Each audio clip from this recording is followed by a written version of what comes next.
Hola a todos y bienvenidos a un nuevo programa de vídeo de Julia RS. Peço desculpa, estaba lendo O Tibalión, livro maravilhoso e magnífico como Cauterio dos Regentes, se me permitem a brincadeira. Muito interessante.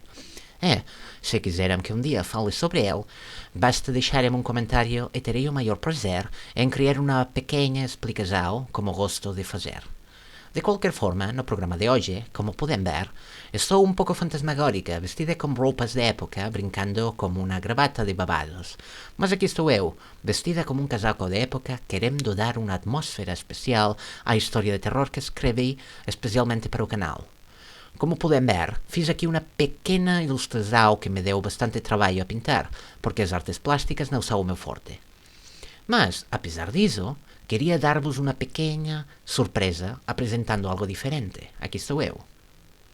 De qualquer forma, a história que escrevi e que irá abrir agora é, como poder ver na ilustração, sobre uma porta que nunca deve ser aberta. Inspirei-me muito nas obras de Lovecraft, que é um dos meus autores favoritos. E é por isso que esta história tem um toque de terror cósmico e o seu próprio encanto. Se algum dia quiserem mais informações sobre Lovecraft, basta deixarem-me um comentário e será um prazer da minha parte criar um programa especial sobre ele. Mas vamos a começar com a história.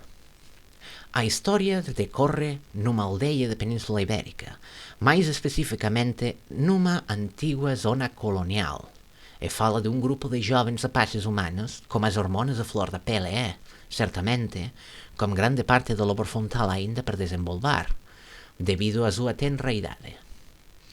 Estes jovens decidiram explorar aquela casa, e como costuma acontecer nestas histórias, era uma magnífica tarde de outono, quando começou uma tempestade que não havia sido prevista por esses rapazes.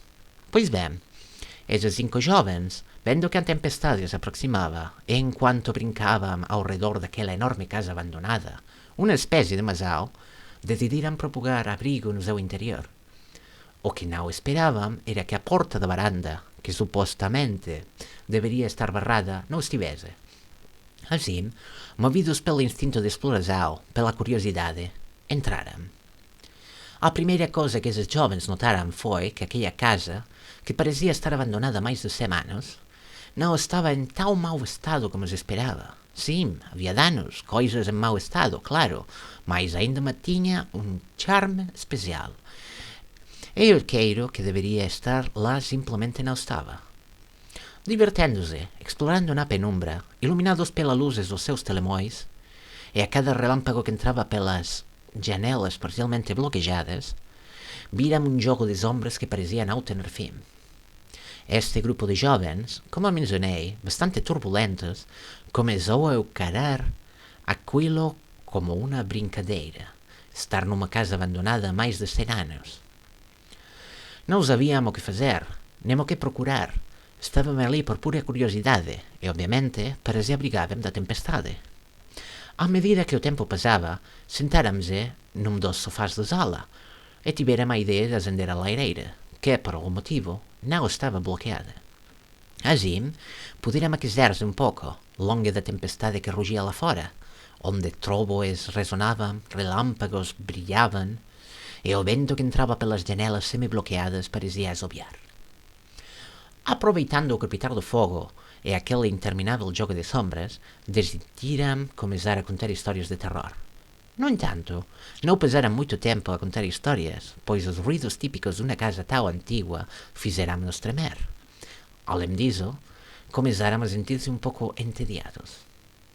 Assim, quando perceberam que a tempestade estava a afastar-se e que lá fora só caía uma chuva leve, nem mais trovões nem relâmpagos, decidiram explorar mais a casa, atraídos por algo que não conseguiam explicar. Os 5 jovens começaram então a procurar qualquer coisa que pudesse indicar a existência de uma cave naquela casa. Não demoraram muito a encontrar uma escotilha.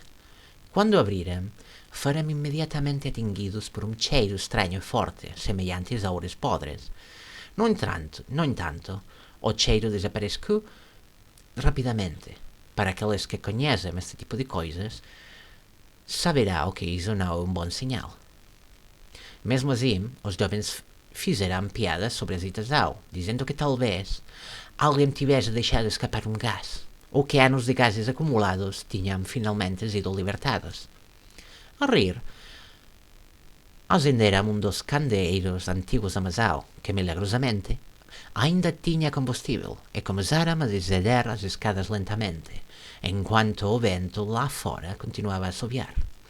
À medida que desciam, uma estranha sensação de desconforto os invadiu, como se estivessem entrando num lugar completamente alheio.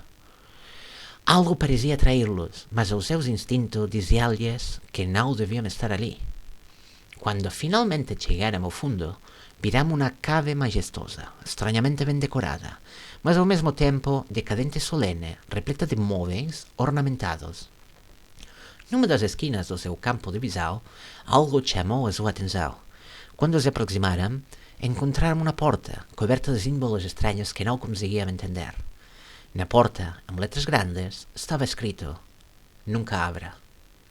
Movidos pela curiosidade, um dos jovens, provavelmente o mais corajoso ou mais imprudente, decidiu abrir a porta. O que virou lá dentro era aterrorizante, uma escuridão mais profunda que a própria noite, algo que parecia mover-se dentro dela, uma sombra viva. Uma sensação opressiva emanava daquela escuridão, como um aviso para não entrarem, mas já era tarde, a porta estava aberta. Empurrados pelo medo e pela curiosidade, os jovens decidiram entrar. E quando o fizeram, perceberam que já não estavam na cave. Diante deles estendia-se um espaço infinito, um vazio completo, um horizonte sem fim à vista, iluminado por uma escuridão contraditória, uma escuridão visível. Quando se viraram para olhar para trás, a porta fechou-se como um estrondo, prendendo-os no interior. O pânico tomou conta deles imediatamente. Tentaram abrir a porta, empurrando, puxando, mas era impossível. A porta não se movia.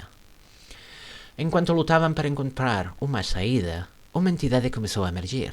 No início, parecia informe, umas sombras em forma definida, mas aos poucos tornou-se mais clara. Uma máscara com um largo sorriso e grandes olhos que os observava fixamente. A entidade falou como uma voz que ecoava a todos lados. "Este não é vosso lugar", repetiu a entidade como uma voz que parecia vir de todas as direções. Os jovens estavam paralisados de medo. Tentaram afastar-se, correr para qualquer direção, longe daquela figura assustadora. Mas, sempre que avançavam, a entidade surgia novamente à frente deles. Não parecia mover-se. Simplesmente existiam de quer que fossem. "Este não é vosso lugar", dizia novamente, com um tom calmo, mas implacável. Finalmente, um dos jovens, tremendo, mas tentado raciocinar, reuniu coragem e me falou: "Nós não queríamos vir aqui. Foi um erro. Por favor, deixai-nos sair." A entidade inclinou ligeiramente a cabeça, como se ponderasse as palavras do jovem, e respondeu com uma frieza aterradora: "A porta só pode ser fechada por dentro. Um de vocês deve ficar." A declaração congelou o grupo. O significado era claro. Alguém tinha que sacrificar-se, ficar preso naquele vazio infinito para permitir que os outros escapassem. Em pânico, começaram a discutir, a culpar uns aos outros e a procurar desesperadamente outra solução. A entidade permaneceu imóvel, observando-os com indiferença, como se o tempo não existisse para ela. "Um de vocês fica ou todos ficam", declarou finalmente, com uma voz fria e autoritária.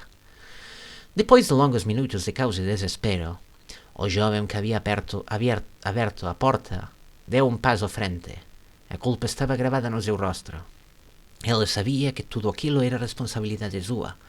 "Eu fico", disse, com a voz tremendo, mas decidida.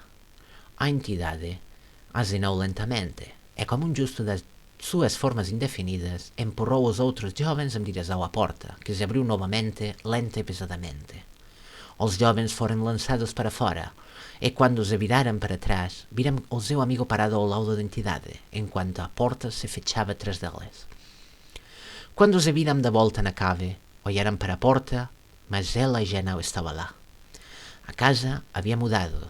Não era mais um lugar assustador ou vivo, mas apenas uma velha casa vazia, sem nenhum vestígio do que havia acontecido. A sensação apreensiva desaparecera. Em silêncio e com coração pesado, os jovens sairão da masal, mas nunca esquecerão o que havia acontecido, e ninguém jamais acreditaria nas histórias deles.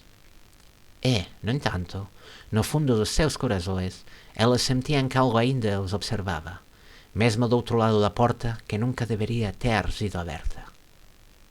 Esta é a história.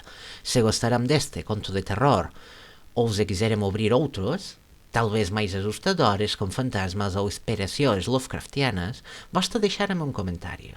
Como sempre, estou aqui para ouvir as vossas opiniões e criar conteúdos que vos agradem. Despejo-vos um ótimo dia e uma excelente semana. Até breve.